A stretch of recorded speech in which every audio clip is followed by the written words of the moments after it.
Pejgamberi sallallahu alaihi wasallam na ka mësua duke na thënë se kur thot imami wala dallin, ju thoni amin. Dhe nëse përputhet amini jon me të melekëve, me emër të Zotit ka më qenë kjo dua pranuar dhe mëshirë prej të Madhit Zot xhaleshanu. Fillimisht po dojna me përcaktue se amini është dua, lutje.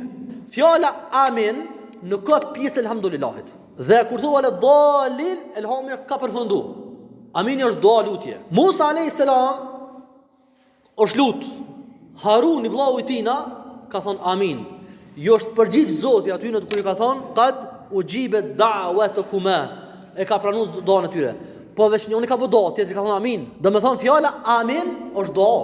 Zoti ka thënë doë, lutje.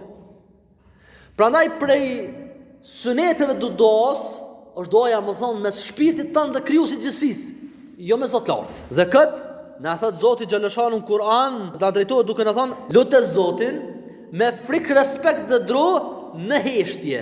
Ajeti Kur'an thot në heshtje. Zakariya alayhis salam Zoti ka lavdruar kur ka bëu doha wa nada rabbahu nidaan khafiya. E ka lut Zotin, e ka thirr Zotin me një thirrje të fshehtë. Subhanallahu sa e bukur kjo me Zotin. Kur na të frosëm dikon, do të më ngrit zonin. Prandaj këtu rregullat e dëgjueshmërisë apo jo janë për neve, po jo për krijuesin e gjithësisë. Do të thonë heshtja, doja në heshtje është më preferuar tek Zoti xhaleshanu. Pejgamberi sallallahu alaihi wasallam e ka dëgjuar një herë në udhtim ka qenë do sahabi duke u lutur me zë. E pejgamberi sallallahu alaihi wasallam ju ka thënë, ju nuk keni duke lutur një Zot i cili është i padëgjueshëm që nuk dëgjon, e as dikon i cili nuk është prezent. Do të thonë, atë të cilin po e lutni që është prezent me dijen e tij dhe i cili dëgjon gjithçka. Në njërin prej transmetimeve të transmetuesit Wail ka thonë akhfa sautahu. E ka ul zonin kur ka ardhur fjala amin.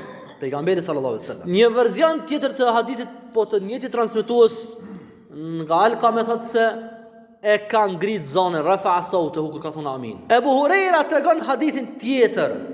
Thotë e ka ngrit zonën sa e ka dëgju, ka pas mundësi me dëgju safi i parë. E ka ngrit zonën sa ka pas mundësi me dëgju safi i parë. Thash pak më herët që ti kur të lexosh vetëm me vetveten tonë dhe të sigurohesh që ke bë leximin si duhet, është e mundshme me dëgjue fqiu i tu fal me ty. Prandaj kur e ka lexuar pejgamberi alayhis salam me qetësi dhe ka thonë amin, ka thonë ka pas mundësi me dëgju safi i parë, por s'ka pas mundësi safi i fundit. Nëse kish me qenë lexim me zë amini, kish me dëgju ke xhamia. Po jo vetëm safi i parë.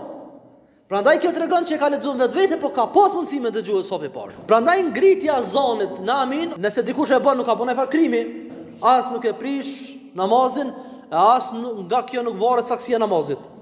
Mirë po, me thonë doan aminin me në heshtje në vetveten tonë, është suneti pejgamberit alayhis salam, është konform rregullave të edukatës së doas lutjes, prandaj kjo është e preferuar nga ana e Zotit xhaleshanu.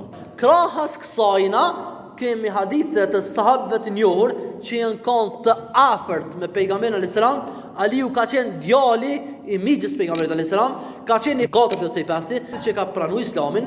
Ibn Masudi ka qenë prej njerëzve më të afërt pejgamberit alayhis salam, saqë thotë mi ka mësuar pejgamberi alayhis salam 70 diçka sure të Kuranit prej gojës pejgamberit salam i ka mësuar. Mi ka mësuar pejgamberi salam në mënyrë të drejtë për së drejtë. Prandaj këta njerëz të afërt me pejgamberin alayhis salam kanë treguar që fjalën amin e ka thënë pejgamberi alayhis salam paza. Kjo besoj që mjafton për këtë pjesë.